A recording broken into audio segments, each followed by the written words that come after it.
नमस्कार दोस्तों, मैं शुभ्रांशु पंडा आप सभी को स्वागत करता हूं मेरा यूट्यूब चैनल में। आज का हमारा वीडियो का टॉपिक है हमारा जो ग्रिड सबस्टेशन होता है वहां पे क्या क्या इक्विपमेंट लगता है, उसका ज़रूरत क्या है, उस इक्विपमेंट के बारे में हम डिटेल्स में जानेंगे।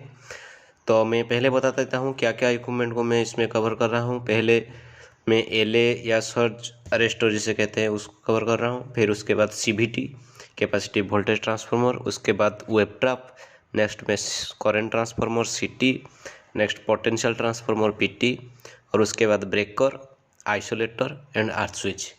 इस सारे चीज़ों के बारे में हम डिटेल्स में बात करेंगे। उसका क्या रिक्वायरमेंट होता है, उसका क्या रेटिंग होता है, वो क्यों यूज में होता है, उसको उसका सीक्वेंस क्या होता है, पूरा डिटेल्स में जानेंगे।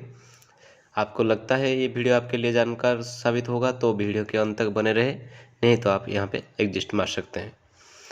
तो चलिए वीडियो शुरू करते हैं बिना देरी के। हमारा पहला इक्विपमेंट आता है लाइटनिंग अरेस्टर, जिसको हम सर्ज अरेस्टर कहते हैं।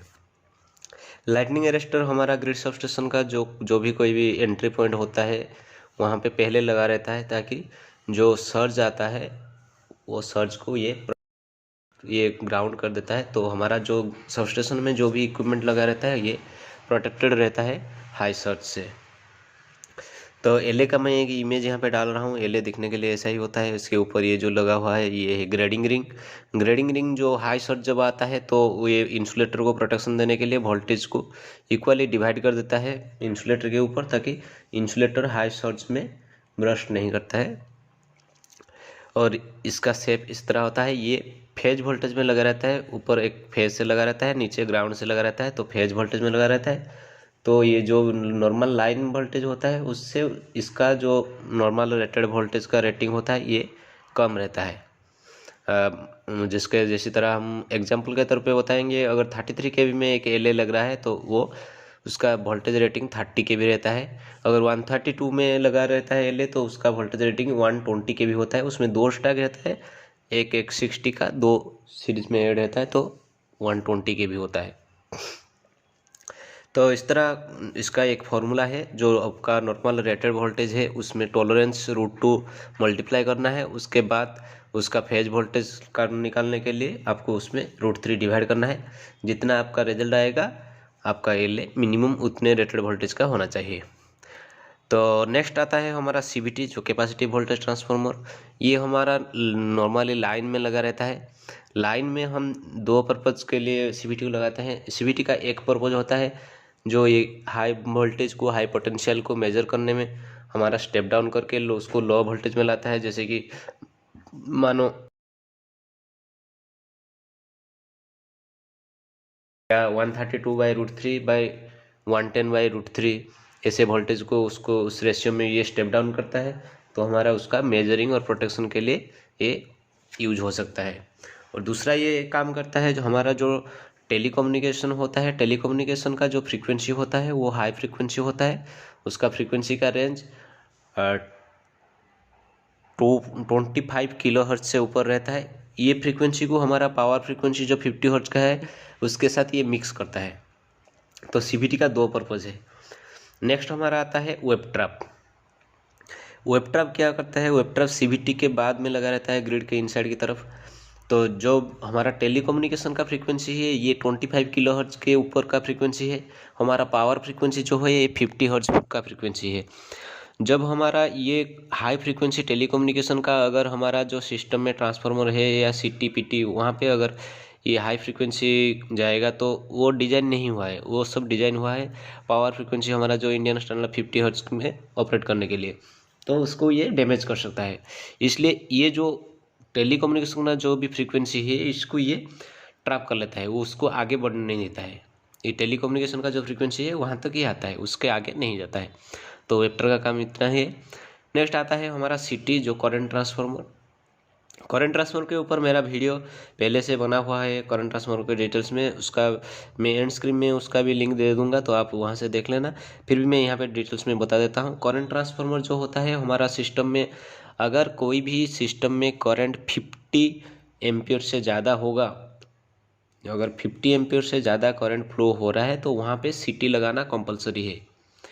तो सीटी क्या करता है? सीटी हमारा जो हाई करंट को एक रेशियो में स्टेप डाउन करता है करंट को, रेशियो में स्टेप डाउन करता है। जो अगर हम रेशियो सिलेक्ट कर रहे हैं 100:1, मतलब अगर प्राइमरी में 100 एम्पियर करंट फ्लो हो रहा है तो सेकेंडरी में ये 1 एम्पियर देगा। अगर 200:1 हम सिलेक्ट कर रहे हैं तो प्राइमरी में 200 एम्पियर करंट फ्लो होगा तो सेकेंडरी में 1 एम्पियर। इस रेशियो में ऐसे ही हम जो भी रेशियो 100, 200, 300:1, 400:1, 600:1, 800:1 इस तरह का सिटी आता है। जिस रेशियो में हम सिलेक्ट करेंगे उसी रेशियो में हमें मिलेगा करंट सेकेंडरी का, तो हमें मेजरमेंट और प्रोटेक्शन के लिए आसानी होगा। नहीं तो हम मेजरमेंट के लिए इतना हाई करंट को मेजर नहीं कर सकते हैं कि प्रोटेक्शन में भी उसको नहीं ला सकते हैं। तो एक रेशियो प्रोपोर्शन में हम उसको लेते हैं। तो सिटी का डिटेल्स का एक वीडियो भी है, उसको भी आप देख लेना। नेक्स्ट हमारा आता है PT, potential transformer. Potential transformer एक सीवीटी जैसा है। ये सीवीटी में दो काम होता है। वहाँ पे एक जो हाई फ्रीक्वेंसी को मिक्सअप करता है पावर फ्रीक्वेंसी के साथ, लेकिन पीटी में ऐसा नहीं रहता है। पीटी में सिर्फ वोल्टेज को स्टेप डाउन करता है, स्टेप डाउन करके हमें उसको मेजरिंग करने के लिए और प्रोटेक्शन करने के लिए मिलता है। पीटी कहाँ पे लगना ज़रूरी है? अगर आपका सर्किट में वोल्टेज जो है वो 650 वोल्ट जो मीडियम वोल्टेज रेंज से ऊपर है तो आपको पीटी कंपलसरी लगाना है।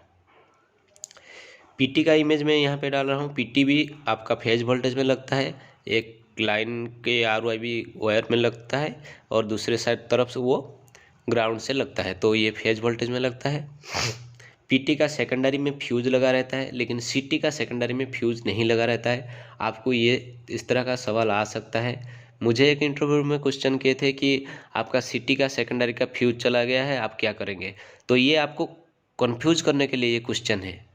सीटी का सेकेंडरी ओपन होगा तो सीटी ब्रस्ट हो जाएगा, तो सीटी के सेकेंडरी में फ्यूज नहीं रहता है, लेकिन पीटी का सेकेंडरी में आपका फ्यूज रहता है, जिसको हम हमारा जो एनाउंसिएशन में वहाँ पे VT फ्यूज फेल अगर दिखाया रहा है तो आपका पीटी का फ्यूज जा सकता है। आप उस वहाँ पे वोल्टमीटर में चेक कीजिए, तीनों में वोल्टेज आ रहा है कि नहीं, तो पीटी का फ्यूज आप चेंज कर सकते हैं।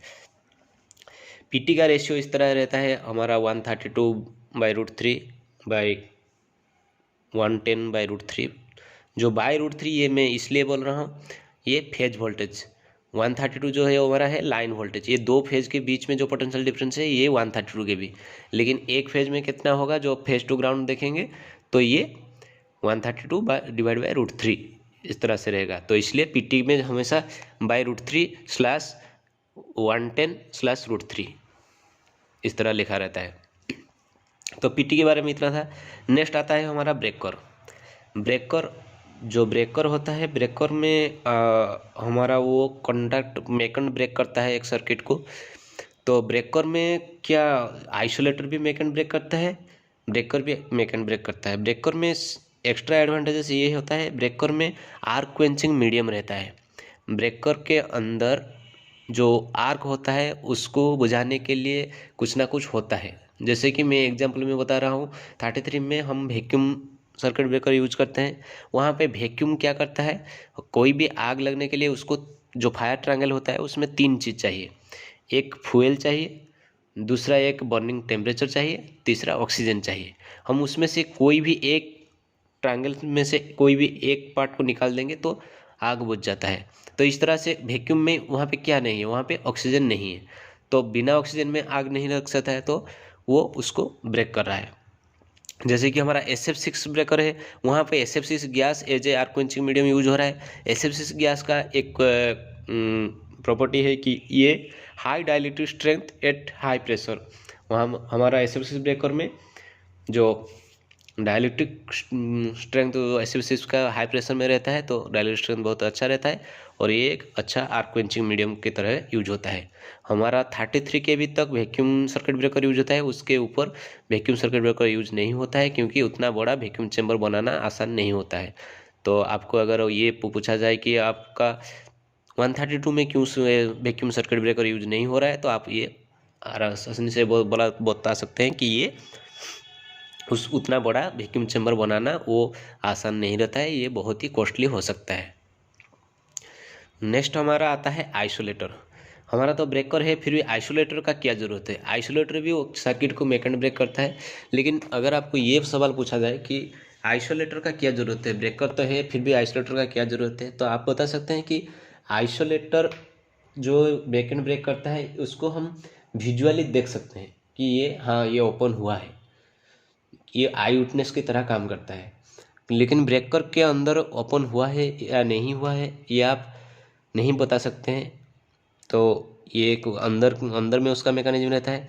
तो यहाँ पे एक लोग काम करते हैं, तो इसलिए आपको आई विटनेस चाहिए। आइसोलेटर एक ऐसा इंस्ट्रूमेंट है जो आप आंखों में देख सकते हैं कि ये ओपन हुआ है।